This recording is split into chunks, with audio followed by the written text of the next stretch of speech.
This first one was pretty simple. It was right after I made my camera dolly.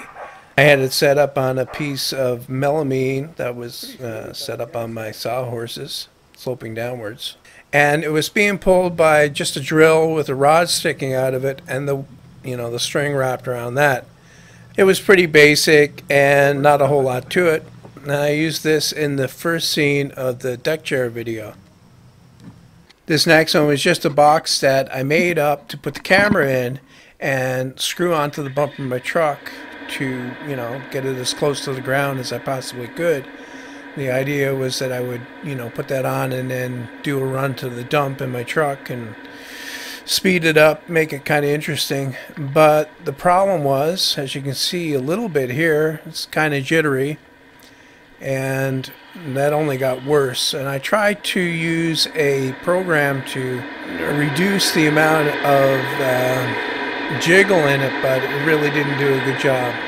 But when it's sped up, it doesn't look that bad, and you kind of get the idea. Right now I'm going at normal speed, but here it speeds up to 10 times, and it really jounces around quite a lot. I did try it again, but it was actually worse the next time. I had it solidly screwed onto the bumper so it wouldn't move, and I had the camera stabilization turned on, but that really didn't make much of a difference.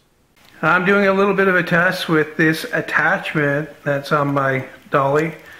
That's the Lazy Susan here that will rotate, and that's guided by this bar. I'm going to set it going now. I've already got that camera recording. Just going to turn my thing on here if I can do that. Hopefully I've got it going in the right direction. Let's just try it and see. Yes. Okay. Here we go.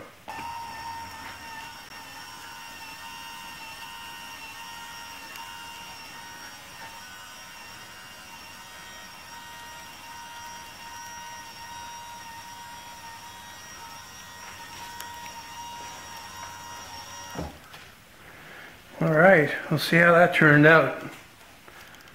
This was my attempt to try to get the camera to pan around the subject. I had my dolly set up with a string first, thinking that the string could do it, but then I used a stick instead, and that worked a lot better. But still, there was quite a lot of jiggle in it, and it took a full day for me to get enough of the jiggle out that I could fix it with, stabilization. Now, this is another interesting one here. My original idea for this one was to have it outdoors and actually make the pole, like 20 feet tall. The idea behind this is that as the camera goes up, the angle, the downward angle changes, so that when it starts at the bottom, it's kind of looking up, and then as it gets to the top, it's looking down, so that it kind of tracks a subject at a certain distance. The way it does this is that the 2x8 that I made this from is tapered. It's thicker at the bottom than it is at the top. I cut PVC pipe in half and screwed it onto the edge of the 2x8 to keep the wheels on the track. I use this one in the branding iron video, the opening scene when I walk in the door, the camera's going up. It worked well. I like the effect. I would really like to make a taller one and do it outdoors like I wanted to in the first place.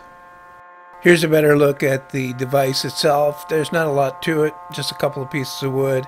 I made a little platform to put the camera on. There are 3 wheels, and the lower lever kind of keeps it straight up and down, and it's spring loaded into the track with that small spring. This last one was in the camera dolly video itself, where I showed that. I had it set up on a piece of plywood on the sawhorses. All of this is not very convenient to do, by the way. If you're thinking about doing it, you can actually waste quite a lot of time messing around with this.